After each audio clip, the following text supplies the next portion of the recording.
నమస్కారం. నేను doctor Kavya Chennamsetti, consultant dermatologist, Leelavathi advance skin and laser centre, Kothapeta, Guntur. మనము ఈరోజు అవాంఛిత రోమాలు లేదా అన్వాంటెడ్ ఫేషియల్ హెయిర్ గురించి డిస్కస్ చేద్దాం. సో ఈ అన్వాంటెడ్ ఫేషియల్ హెయిర్ అన్న పదము మనం ఎప్పుడు ఉపయోగిస్తాము, దానికి గల కారణాలు ఏంటి, అందుబాటులో ఉన్న వైద్య సదుపాయాలు ఏంటి అన్నది మనం ఈరోజు డిస్కస్ చేద్దాం. మనకి ఎక్కువ శాతం ఈ టీనేజ్ వయసు ఆడపిల్లలు కానీ లేదా మిడిల్ ఏజ్డ్ ఉమెన్ మనకి ఎక్కువ ఒక్కొక్కసారి పై పెదవి మీద వెంట్రుకలు ఎక్కువగా పెరగటం, లేదా చిన్ పార్ట్ గడ్డంలాగా మగవారికి లాగా బియర్డ్ ప్యాటర్న్లో హెయిర్ పెరగటం, కొంతమందికి సైడ్ లాక్స్ అంటే చెంపలు ఎమ్మటే ఎక్కువ లాంగ్ కర్లీ హెయిర్ లాగా రావటం చూస్తుంటామండి. సో ఈ ప్యాటర్న్లో పెరిగిన వెంట్రుకల్ని మనం హిర్సుటిజం అంటాం. అంటే ఎక్సెస్ ఫేషియల్ హెయిర్ లేదా ఎక్సెస్ బాడీ హెయిర్ అన్న పదం వేరు, ఈ మేల్ ప్యాటర్న్లో హెయిర్ పెరగటం అనేది వేరు. సో ఎప్పుడైతే కొన్ని particular areas upper lip, beard లేదా సైడ్ లాక్స్ చెంపల్లాగా, అలానే పొట్ట మీద అనమాట అబ్డామినల్ వాల్ లేదా ఛాతి మీద, వీపు కింద భాగంలో మనకి ఆడవాళ్ళల్లో వెంట్రుకలు పెరిగినప్పుడు మనం దాన్ని మేల్ ప్యాటర్న్ హెయిర్ గ్రోత్ అంటాం లేదా హిర్సుటిజం అంటాం. సో అదే ఈ ఫోర్ ఆర్మ్స్, లెగ్స్ ఇవన్నీ కూడా హార్మోన్ ఇండిపెండెంట్ ఏరియాస్ అనమాట. సో ఒక్కొక్కసారి టీనేజ్ పిల్లలు కొంచెం స్లీవ్లెస్ కానీ, ఇప్పుడు మోడర్నైజ్డ్ లైఫ్ స్టైల్ వలన ఏదన్నా మనకి ప్రొఫెషన్ పరంగా కానీ లేదా రెగ్యులర్ లైఫ్ స్టైల్లో ఈ స్లీవ్లెస్ లాంటివి అలా వేసుకోవాలనుకున్న వాళ్ళు పర్మనెంట్ హ్యాండ్స్కి, లెగ్స్కి పర్మనెంట్ లేజర్ హెయిర్ రిడక్షన్ చేయించుకోవడానికి వస్తూ ఉంటారు. సో అలాంటప్పుడు మనము హార్మోన్ ఇంబ్యాలెన్స్ కానీ లేదా ఇంకేదైనా మెడికల్ ప్రాబ్లమ్స్ ఉన్నాయా అని మనం ఎవాల్యుయేట్ చేయాల్సిన అవసరం ఉండదు. ఎందుకంటే ఈ ఫోర్ ఆర్మ్స్ అండ్ లెగ్స్ అన్నవి కొంచెం జెనెటిక్గా అక్కడ వెంట్రుకలు ఎక్కువ ఉండే తత్వం ఉంటుంది. సో అలాంటప్పుడు దాన్ని కాన్స్టిట్యూషనల్ హైపర్ ట్రైకోసిస్ అంటారు. అంతేగాని హిర్సుటిజం అన్న పదము మనం అక్కడ వాడము. సో హిర్సుటిజం లేదా అవాంఛిత రోమాలు వచ్చినప్పుడు ఉమెన్లో మనం ఈ ఏరియాస్లో ఎందుకు హెయిర్ పెరుగుతుంది అనేది ముందు ఎవాల్యుయేట్ చేసుకుంటాము, స్ట్రైట్ అవే లేజర్కి జంప్ చేయకుండా. సో ఈ పర్టికులర్ ఏరియాస్లో ఉన్న హెయిర్ రూట్స్ అండి హార్మోన్స్ ప్రభావంలో ఉంటాయి. ఆడవారికి కూడా male hormones and female hormones అనేవి బాడీలో రిలీజ్ అవుతూ ఉంటాయి. సో అండాశయాల నుంచి ఎక్కువ మనకి ఈ ఫీమేల్ హార్మోన్స్ రిలీజ్ అవుతూ ఉంటాయి. అలానే ఆండ్రోజన్స్ లేదా మేల్ హార్మోన్స్ అన్నవి కూడా ఎడ్రినల్ గ్రంథి అంటాము, కిడ్నీ పై నుండి ఒక ట్రయాంగులర్ గ్లాండ్, ఎడ్రినల్ గ్లాండ్ నుంచి ఉత్పత్తి అవుతూ ఉంటాయి. అలానే ఓవరీస్ నుంచి కూడా కొంచెం ఈ మేల్ హార్మోన్స్ లాంటివి ఉత్పత్తి అవుతూ ఉంటాయి. సో మనం ఎప్పుడైనా హిర్సుటిజం లేదా ఈ మేల్ ప్యాటర్న్ హెయిర్ కనుక పెరుగుతున్నప్పుడు ఈ హార్మోన్ లెవెల్స్ చూసుకుంటామండి. అలానే ఈ మేల్ హార్మోన్, ఫీమేల్ హార్మోన్సే కాకుండా థైరాయిడ్ ప్రాబ్లమ్స్ ఎవరికన్నా ఉన్నా, hypothyroidism or hyperthyroidism, so ఈ రెండిట్లో కూడా మనకి ఫేస్ మీద వెంట్రుకలు ఎక్కువగా పెరగటం చూస్తూ ఉంటాం. అలానే మూడోది ప్రొలాక్టిన్ అంటాం, హైపర్ ప్రొలాక్టినిమియా అన్న కండిషన్లో కూడా మనకి ఫేస్ మీద ఎక్కువ హెయిర్ పెరగటం లాంటివి చూస్తూ ఉంటాం. సో ఒకవేళ మనకి ఈ హార్మోన్ ఇష్యూస్ ఏమన్నా ఉన్నాయని అనుమానం వచ్చినప్పుడు ఈ హార్మోన్స్కి రిలేటెడ్గా ఇతర లక్షణాలు ఏమైనా ఉన్నాయా అని కూడా ఒక డర్మటాలజిస్ట్ ఎవాల్యుయేట్ చేసుకుంటారు ముందు. సపోజు ఈ మేల్ హార్మోన్స్ ఎక్కువ అవడానికి గల కారణాల్లో ఒకటి పీసీఓడి, పాలీసిస్టిక్ ఓవేరీస్ అంటారు. సో ఈ పాలీసిస్టిక్ ఓవేరియన్ సిండ్రోమ్ ఉన్నప్పుడు ఒక్కొక్కసారి ఒబేసిటీ లేదా పిగ్మెంటేషన్ రిలేటెడ్ సమస్యలు, యాక్నీ అంటే మొటిమలు ఎక్కువగా రావటం, హెయిర్ ఫాల్, లేదా కొన్ని gynaec related issues like irregular periods రావటము, మ్యారేజ్ అయిన వాళ్ళల్లో ఇన్ఫర్టిలిటీ ఇష్యూస్ ఉండటము, ఇవన్నీ కూడా పీసీఓడిలో అసోసియేటెడ్ సిమ్టమ్స్ అన్నీ ఉంటాయండి. సో అలాంటప్పుడు అవి ఏమైనా ఉన్నాయా అని కూడా మనం ఎవాల్యుయేట్ చేసుకుంటాము.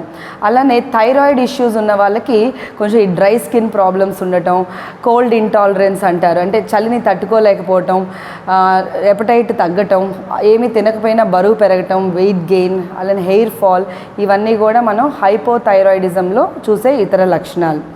ప్రొలాక్టిన్ అని మాట్లాడుకున్నాం. సో ఈ ప్రొలాక్టిన్ అన్నది మనకి బ్రెయిన్లో ఉండే చిన్న పిట్యూటరీ గ్లాండ్ నుంచి మనకి రిలీజ్ అవుతూ ఉంటుంది.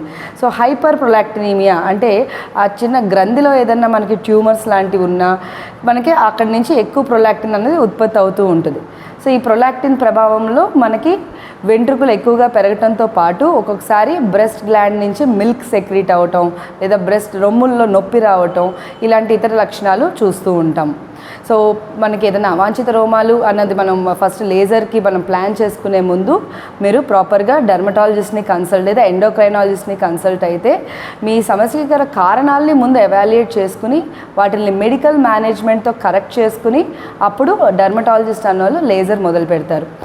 సో లేజర్ అంటే మనకి రకరకాల టెక్నాలజీస్ మనకి ఇప్పుడు ప్రస్తుతం అందుబాటులో ఉన్నాయి. For example long pulsed NDR laser లేదా diode laser, triple wavelength laser, అలానే ఐపీఎల్ ఇంటెన్స్ పల్స్డ్ లైట్ అన్నది కూడా మనకి ఈ హెయిర్ రిడక్షన్కి అందుబాటులో ఉన్న మంచి టెక్నాలజీస్. సో ఇక్కడ మన Leelavathi advance skin and laser సెంటర్లో మనకి USFDA approved BTL Exlite laser అనేది ఆర్ ఐపీఎల్ అనేది మనకి అందుబాటులో ఉందండి. సో ఈ యుఎస్ఎఫ్డిఏ అప్రూవల్ ఏంటి అంటే వాళ్ళు మనకి మెషిన్ అది మనకి మార్కెట్లో రిలీజ్ చేసే ముందు ఈ యుఎస్ఎఫ్డిఏ వాళ్ళు దాని యొక్క మెషిన్ ఫంక్షనింగ్ కానీ ఇవన్నీ కూడా ప్రాపర్గా ఎవాల్యుయేట్ చేసి సర్టిఫికేట్ ఇస్తారు. సో ఇలాంటి యుఎస్ఎఫ్డిఏ అప్రూవ్డ్ మెషిన్స్ వాడటం వలన మనకి క్లయింట్స్కి లేదా పేషెంట్స్కి వీలైనంత వరకు సైడ్ ఎఫెక్ట్స్ లేకుండా మంచి రిజల్ట్స్ తక్కువ సిట్టింగ్స్లో మనకి ఇవ్వడానికి అందుబాటులో మనకి ఇలాంటి బ్యూటిఫుల్ మెషిన్స్ అనేవి లేజర్స్ అనేవి అందుబాటులో ఉన్నాయి. సో లేజర్కి మనం ఎవరైనా స్టార్ట్ చేసినప్పుడు కామన్గా వచ్చే క్వశ్చన్స్ ఏంటి అంటే, డాక్టర్ గారు ఎన్ని సెషన్స్ పడుతుంది, లేదా లేజర్ చేసిన తర్వాత మళ్ళీ హెయిర్ రిపీట్ అవుతుందా, హెయిర్ గ్రోత్ రిపీట్ అవుతుందా, ఇవన్నీ అడుగుతూ ఉంటారు. మనకి నెంబర్ ఆఫ్ సెషన్స్ అండి మెయిన్గా ఈ అండర్లైన్ కారణాన్ని బట్టి డిపెండ్ అవుతుంది. సపోజ్ ఈ పీసీఓడి అన్నది చాలా కామన్ సిచ్యువేషన్ మనం చూస్తూ ఉండేది ఈ హిర్సుటిజంకి. సో పీసీఓడి లాంటి కండిషన్స్లో మేము ఏం చేస్తుంటామంటే ఫస్ట్ కనీసం ఒక 1 month పీసీఓడిని కంట్రోల్ చేయడానికి మెడికల్ మేనేజ్మెంట్ మొదలు పెడతాం. అంటే హార్మోన్స్ని ముందు కరెక్ట్ చేయడానికి కొన్ని సజెషన్స్ లేదా అడ్వైస్ ఇస్తూ ఉంటాం. ఫస్ట్ది లైఫ్ స్టైల్ మోడిఫికేషన్ అంటారు. సో ఖచ్చితంగా వెయిట్ లాస్ అవ్వటం అనేది మొదలు పెట్టుకుంటాం. సో ఫిజికల్ ఎక్సర్సైజ్ ఉండాలి, కనీసం రోజుకి ఒక 1 hour అన్నా స్వెట్ వచ్చేటట్లు ఎక్సర్సైజ్ చేయండి అంటాం. అలానే డైట్ కంప్లీట్లీ మోడిఫై చేసుకోవాలి. కంప్లీట్గా షుగర్ లేని ఫుడ్ అండి. షుగర్ అంటే నా ఉద్దేశం గ్లూకోజ్. సో కొన్ని ఫుడ్స్ని హై గ్లైసెమిక్ ఇండెక్స్ ఫుడ్స్ అంటాం. అంటే మన పదార్థం తినగానే వెంటనే ఆ షుగర్ లాంటిది లేదా గ్లూకోజ్ లాంటిది బ్లడ్లోకి అబ్జార్బ్ అయిపోతుంది. సో సపోజ్ మనం డైరెక్ట్గా గ్లూకోజ్ పౌడర్ అయితే వేసుకున్నాం అనుకోండి నోట్లో, వెంటనే 100% ఆ గ్లూకోజ్ లెవెల్స్ అనేవి బ్లడ్లోకి అబ్జార్బ్ అయిపోతాయి. అదే ఫైబర్తో కూడిన ఫుడ్ ఎక్కువ ఈ ఫ్రూట్స్, సలాడ్స్ ఇవన్నీ డైరెక్ట్గా మనం రా ఫ్రూట్స్ లాంటివి అంటే జ్యూస్ చేయకుండా ఫైబర్ తీసేయకుండా కనుక మనం తింటే ఆ ఫైబర్ అన్నది కొంచెం ఈ గ్లూకోజ్ లెవెల్స్ స్లోగా అబ్జార్బ్ అయ్యేటట్లు చేస్తూ ఉంటుంది. సో వీటిని లో గ్లైసెమిక్ ఇండెక్స్ ఫుడ్స్ అంటాం. సో పీసీఓడి ప్రాబ్లం ఉన్న వాళ్ళు ఈ షుగర్ రిచ్ ఫుడ్స్ లేదా హై గ్లైసెమిక్ ఫుడ్స్ అనేవి కంప్లీట్గా అవాయిడ్ చేయాలి. అలానే ఫ్యాటీ ఫుడ్స్ కూడా కంప్లీట్గా అవాయిడ్ చేయాలి.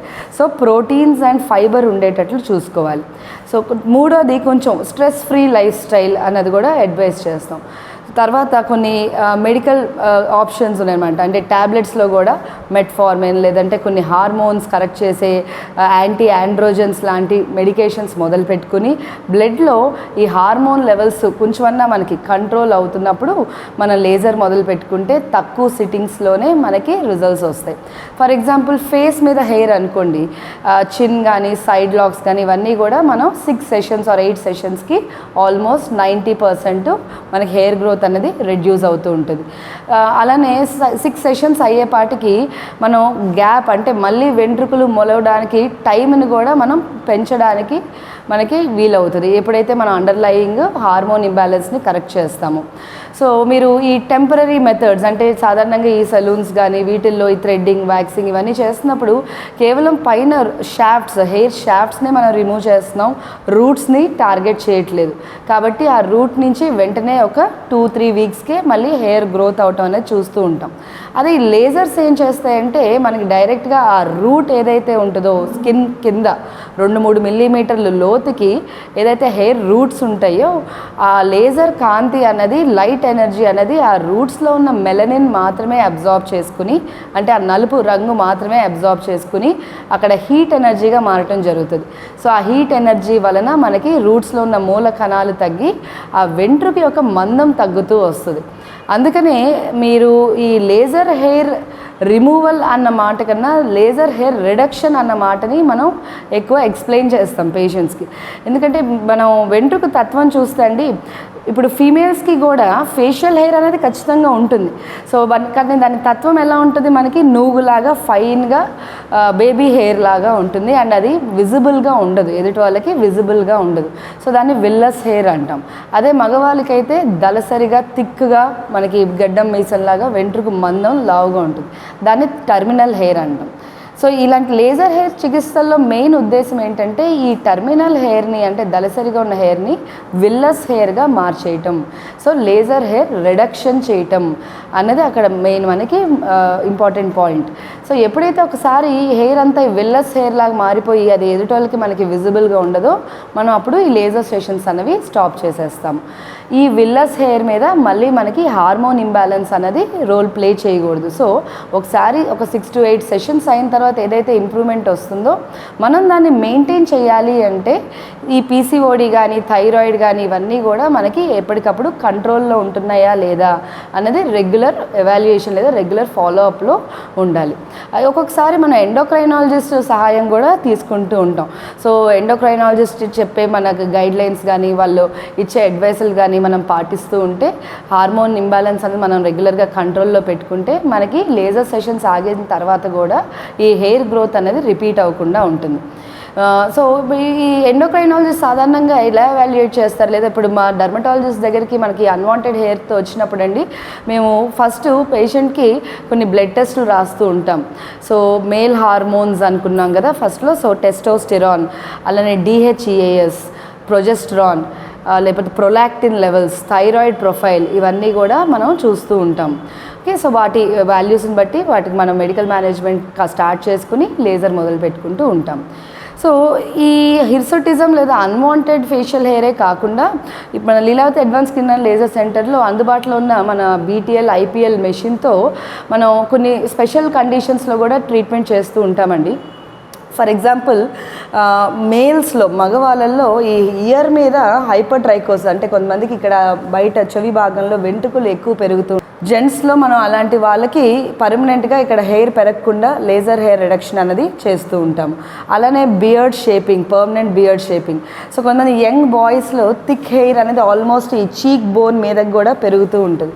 సో రిపీటెడ్ షేవింగ్ వలన మనకి స్కిన్ కూడా మొద్దుబారినట్లు డ్యామేజ్ అవుతూ ఉంటుంది. సో అలాంటి వాళ్ళకి కొంచెం ఈ చీక్ బోన్ మీద హెయిర్ పెరగకుండా పర్మనెంట్ బియర్డ్ షేపింగ్ చేస్తూ ఉంటాము. అలానే ఉమెన్లో థిక్ ఐబ్రోస్ ఉన్న వాళ్ళకి పర్మనెంట్ ఐబ్రో షేపింగ్ చేస్తూ ఉంటాము. కొన్ని మెడికల్ కండిషన్స్లో అండి మనకి హెయిర్ రూట్స్ దగ్గర మాటిమాటికి ఇన్ఫెక్ట్ అయ్యి చీప్ పొక్కులు వస్తూ ఉంటాయి, ఫాలిక్యులైటిస్ అంటూ ఉంటాం. సో ఈ హైడ్రోడెనైటిస్ సపరేటివా అన్న కండిషన్లో అండర్ ఆర్మ్స్లో ఉన్న వెంట్రుకలు లేకపోతే ప్యూబిక్ హెయిర్ కొంచెం ప్రైవేట్ పార్ట్స్లో ఉన్న వెంట్రుకల దగ్గర చీమ్ పొక్కులు వచ్చి కొంచెం గడ్డల్లాగా మారుతూ ఉంటాయి. ఒక్కొక్కసారి అవి రప్చర్ అవ్వటం, చిన్న సైనస్ ట్రాక్స్ అంటే లోపల చీము పేరుకోవటం ఇవన్నీ జరుగుతూ ఉంటాయి. సో వాళ్ళకి ఏంటంటే ఈ అండర్ ఆర్మ్స్ కానివ్వండి, ప్యూబిక్ హెయిర్ కానివ్వండి పర్మనెంట్గా లేజర్ హెయిర్ రిడక్షన్ చేయటం వలన ఇంకా వెంట్రుకల దగ్గర బ్యాక్టీరియా అనేది పెరగకుండా అండర్ ఆర్మ్స్ అవన్నీ కూడా క్లీన్గా ఉంటాయి. అలానే పైలోనైడల్ సైనస్ అంటారు. కొంచెం జెంట్స్లో ఈ బాడీ హెయిర్ ఎక్కువ ఉన్న వాళ్ళకి, బ్యాక్ మీద బాడీ హెయిర్ ఎక్కువ ఉన్న వాళ్ళకి ఆ వెంట్రుకలంతా కూడా వాటి లైఫ్ టైం అయిపోగానే వెంట్రుకు రాలిపోతూ ఉంటుంది. సో ఆ రాలిన వెంట్రుకలన్నీ కూడా బటక్స్ దగ్గర అంటే పిర్రల మధ్యలో ఉన్న ఆ ముడతలో ఆ క్లెఫ్ట్లో కలెక్ట్ అయ్యి అక్కడ ఇన్ఫెక్ట్ అవుతూ ఉంటుంది. సో బటక్స్ దగ్గర కూడా ఒక్కొక్కసారి చీము గడ్డలు లాంటివి వస్తూ ఉంటాయి. సో వాళ్ళకి కూడా ఈ బ్యాక్ భాగంలో లేదా బటక్స్ మధ్యలో థిక్ హెయిర్ ఉన్న వాళ్ళకి లేజర్ హెయిర్ రిడక్షన్ చేయటం వల్ల మనకి ఇలాంటి మెడికల్ కండిషన్స్ పైలోనైడల్ సైనస్ ఇవన్నీ కూడా మనం ప్రివెంట్ చేయొచ్చు. సో ఈ విధంగా మనం Leelavathi advance skin and laser సెంటర్లో అందుబాటులో ఉన్న USFDA అప్రూవ్డ్ IPL మెషిన్తో మనం ఈ అవాంఛిత రోమాలకి లేజర్ హెయిర్ రిడక్షన్ అనేది చేస్తూ ఉంటాం. Thank you.